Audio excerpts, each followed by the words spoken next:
Wow!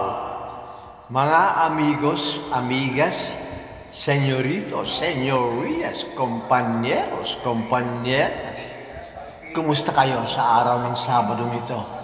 Wow na wow, napakaganda ang sikat ng araw. Maliwanag na maliwanag ang ating kapaligiran.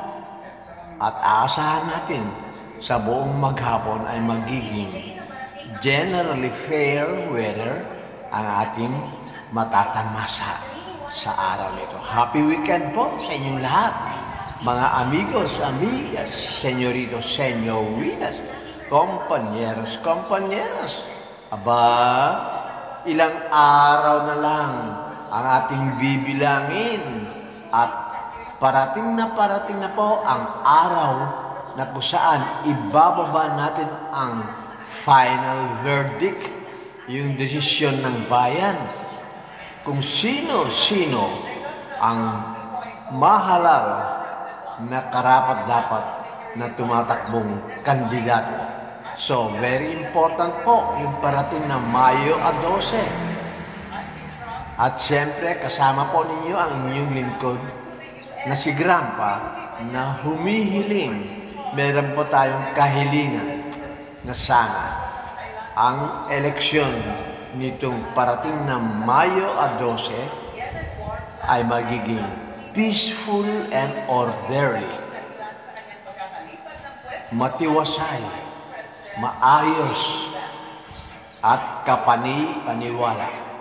Paano magiging peaceful and orderly at makatotohanan ang eleksyong gaganapin sa Mayo 12? Mga katanungan, siyempre naglalaro sa kaisipan ng ating mga kababayan. Paano nga natin makakamtan po ang orderly and peaceful election, yung makatotohanan, ha? Well, maraming factors po ang ating i-consider. Una, isipin po natin na ang latest na news o kaya survey na lumabas tungkol po sa ating mga kababayan ay ito tungkol po dito sa functional literacy ng mga Pilipino. Opo, functional literacy. Ano nga ba ang ibig sabihin ng functional literacy? Okay, ayon sa simpleng pagpapaliwanag po ng mga authorities, ang ibig sabihin po ng functional literate ay ang kondisyon ng isang tao na nagtapos sa pag-aaral na siya ay may skill sa pagbasa, reading, comprehension, writing, marunong siyang sumulat, marunong siyang magbilang o kaya magkwenta. Yan po ang suma total na kahulugan po ng functional literate.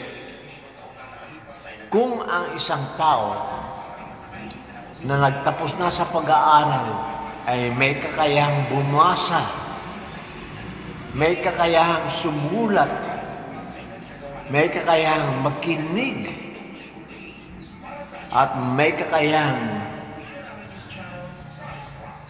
magsabi ng kanyang damdamin, ay in simple terms, yan ang ibig sabihin ng functional literate. Ulitin po natin, ang isang tao ay tinataguriang functionally literate kapag siya ay marunong bumasa, marunong sumulat, marunong bumilang at magkwenta, at marunong bumigkas ng kanyang mga naririnig. Yan po ang sagana natin. Ang ibig sabihin ng functionally literate. At tungkol dito po ay may latest information na napag-alaman ng iyong lingkod na si Grandpa, na ayon sa pinaka-latest na survey out of sa mga Pilipino, lalong-lalo na po yung mga botante natin, ay milyon-milyon daw sa ating mga kababayan ang nagtapos sa pag-aaral, may kakayahang bumasa, may kakayahang sumulat, may kakayahang makinig, may kakayahang bigkasin ang kanyang narinig. Subalit, ito ang masaklap. Ano po? With these skills na meron yung ating mga kababayan, ang masaklap at masakit na katotohanan ay marami, yan ay milyon-milyon sa ating mga kababayan. Kasama na po dito itong mga botante na boboto sa parating na Mayo 12 at ganun na rin po yung ating mga iginagalang na politiko na naghahangad na sila po ay mahalal bilang isang public servant. At kasali po dito ang everybody na maaring tinutukoy ng nabanggit natin na survey na milyon-milyon sa mga kababayan natin ang functionally illiterate. Ulitin po natin, milyon-milyon daw sa atin ang functionally illiterate. Ibig sabihin, functionally illiterate na ang isang tao ay marunong ng bumasa, marunong ang sumulat, marunong ang bumilang, marunong magkwenta at marunong bumigkas ng kanyang naririnig. Subalit sa kabila ng lahat na ito ay kulang na kulang po sa pag-intindi. Sa Ingles ay medyo lacking sa comprehension. Walang pangkalatang pag-unawa.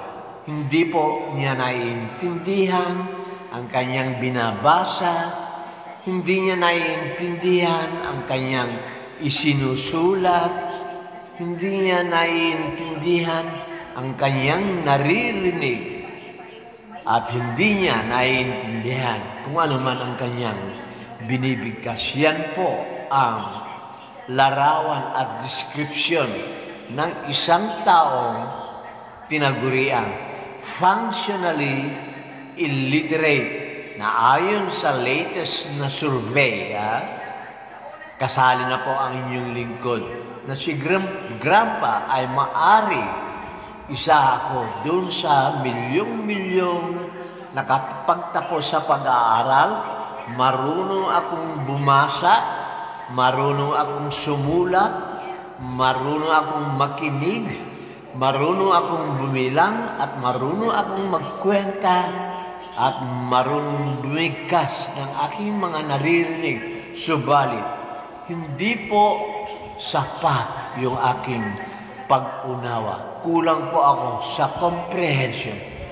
Kung ganon, ako po ay isa sa milyong-milyong tinagurian ng survey na functionally illiterate. Ngayon, para sa ating punto de argumento, paano natin makakamtan ang kahilingan ng karamihan ng bawat isa sa atin na sana po ang parating na election sa Mayo 12 ay magiging makabuluhan, makatotohanan, peaceful and mapayapa kung hindi tayo makaboto ng intelligently and wisely. Okay? Vote wisely, ika. Vote intelligently.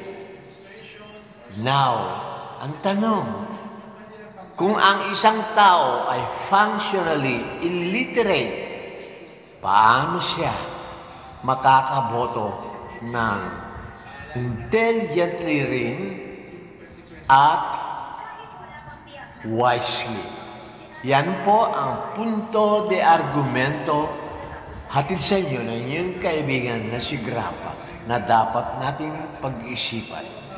Ngayon, bago ako magtapos dito sa ating punto de argumento at punto de vista, matanong ko kayo, mga kababayan, ano sa palagay niyo ang turing sa inyo? Ikaw ba ay kabilang o hindi kabilang dito sa milyong-milyong tinaguriang functionally illiterate? Nagtatanong lang po ang inyong lingkod na si Grandpa. Bato-bato sa langit ang tatamaan ay huwag magagalit. So again, ulitin pa rin natin ang kahilingan natin na sana magiging peaceful, orderly, and intelligently ang parating na election come May 12. Okay and all right? Ito lang po ang inyong lingkod na si Grandpa sa ating punto de vista. Maraming salamat po sa inyong lahat.